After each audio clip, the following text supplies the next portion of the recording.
warahmatullahi wabarakatuh. Kami dari kelompok 5 kelas 10 IPA 5 yang beranggotakan saya, Rahma Prastika, nomor absen 29. Pada kesempatan kali ini, kami akan menjelaskan tentang ancaman di bidang pertahanan. Pengertian ancaman. Ancaman adalah setiap usaha dan kegiatan, baik dari dalam maupun luar negeri, yang dinilai dapat membahayakan kedaulatan negara, keutuhan wilayah, dan keselamatan segenap bangsa. Adapun pengertian dari ancaman di bidang pertahanan. Pertahanan negara, disebut juga pertahanan nasional, adalah segala bentuk usaha untuk mempertahankan negara, keutuhan wilayah, dan keselamatan segenap bangsa dari ancaman dan gangguan terhadap keutuhan bangsa dan negara.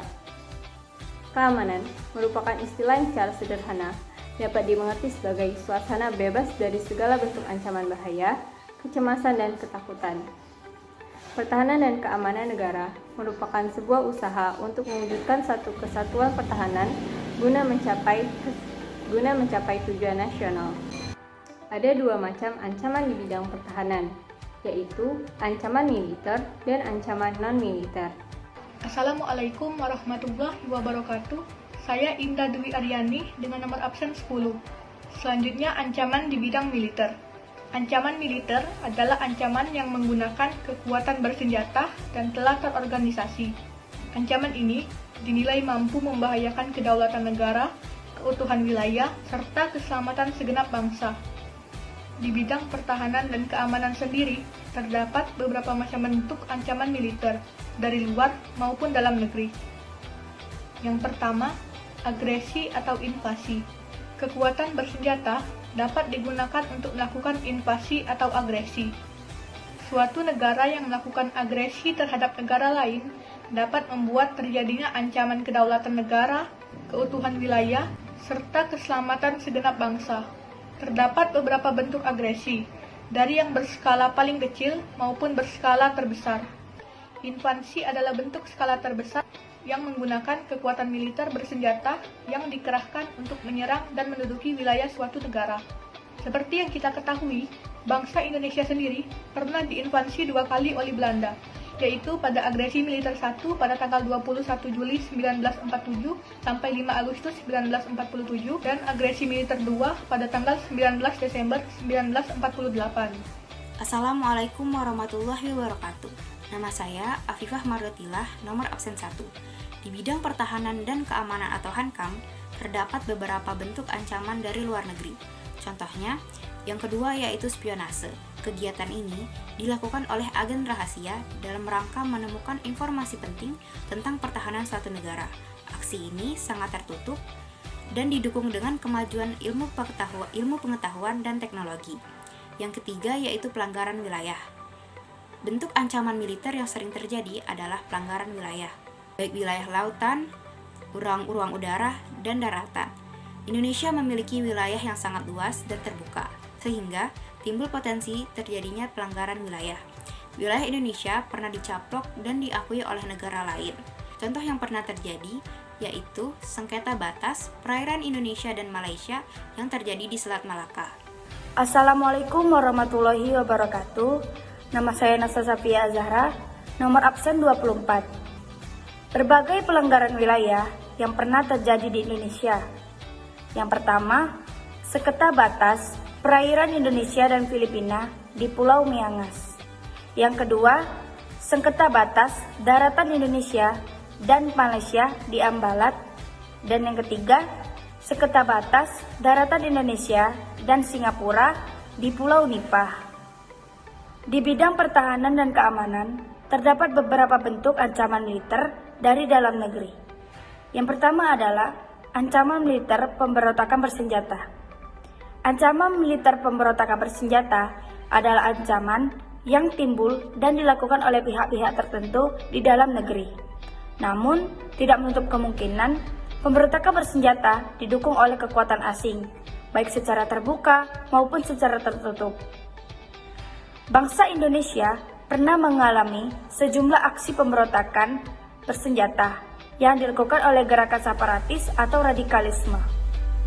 Beberapa gerakan separatis atau radikal yang pernah terjadi antara lain, yang pertama adalah DI atau TII.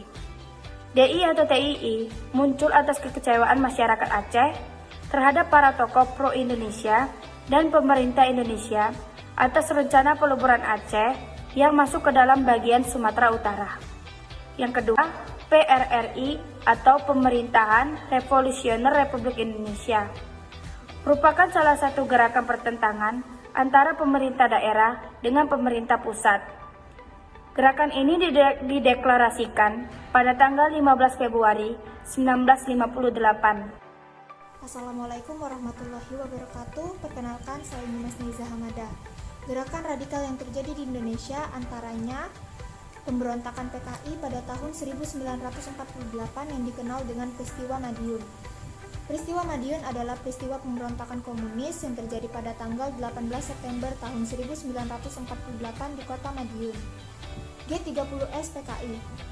G30S PKI adalah peristiwa selewat malam yang terjadi pada tanggal 30 September tahun 1965, di mana 7 perwira dan beberapa orang lainnya dibunuh dalam suatu usaha kudeta. Pada bidang keamanan dan pertahanan, terdapat ancaman militer dari dalam negeri, yaitu aksi teror. Aksi teror adalah kegiatan terorisme yang mengancam keselamatan bangsa dengan menebarkan rasa takut dan menimbulkan korban tanpa memandang rasa kemanusiaan.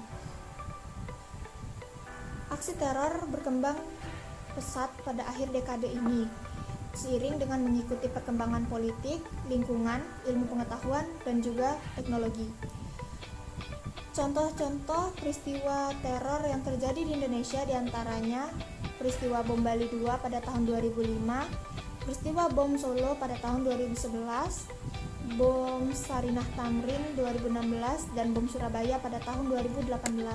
Assalamualaikum warahmatullahi wabarakatuh. Saya Muhammad Fatur Ferensa, nomor absen 15, akan menyampaikan di bidang pertahanan dan keamanan Hankam terdapat beberapa bentuk ancaman militer dari dalam negeri, yaitu 3. Aksi kekerasan berbau sara. Kekerasan berbau sara yaitu tindak kejahatan atau kekerasan yang dilakukan karena terdapat perbedaan suku, agama, ras antar golongan yang terdapat di masyarakat dan dapat menimbulkan konflik dan kericuhan antar kelompok. Selanjutnya, ancaman non-militer. Ancaman non-militer bidang pertahanan dan keamanan adalah segala usaha yang membahayakan, mencemaskan, dan menakutkan kedaulatan negara, keutuhan wilayah, dan keselamatan segenap bangsa. Nama saya Hora Kaisa Zafira, nomor absen 19. Di bidang pertahanan dan keamanan terdapat beberapa ancaman non-militer dari luar negeri, yaitu 1. Adanya imigran gelap. Imigran gelap adalah seseorang yang masuk di suatu negara tanpa adanya pemeriksaan imigrasi. Yang kedua, menetap di suatu negara tanpa adanya izin yang diberikan. Ketiga, menjadi korban people smuggling dan trafficking person, serta secara sengaja melecehkan sistem suaka internasional. Yang kedua, adanya pencurian kekayaan alam. Dengan sumber daya Indonesia yang melimpah serta kondisi wilayah kepulauan, Indonesia menjadi sasaran pencurian sumber daya alam. Contohnya adalah adanya illegal logging di Kalimantan yang kalinya diselundupkan ke Malaysia, adanya pencurian ikan oleh kapal Malaysia, Filipina, Australia, serta illegal fishing oleh nelayan asing di Laut Natuna Utara Merak. Assalamualaikum warahmatullahi wabarakatuh. Perkenalkan, nama saya Nudi Pratama dari kelas 10 IPA 5 yang menjelaskan tentang di bidang pertahanan dan keamanan atau Hankam terdapat beberapa bentuk ancaman militer dari luar negeri, yaitu 3. Penyeludupan. Penyeludupan adalah perbuatan membawa barang atau orang secara ilegal dan tersembunyi, seperti keluar dari sebuah bangunan, masuk ke dalam negara, atau melalui batas antar negara yang bertentangan dengan undang-undang dan peraturan lain. Contoh dari penyeludupan adalah penyelundupan senjata dan narkoba.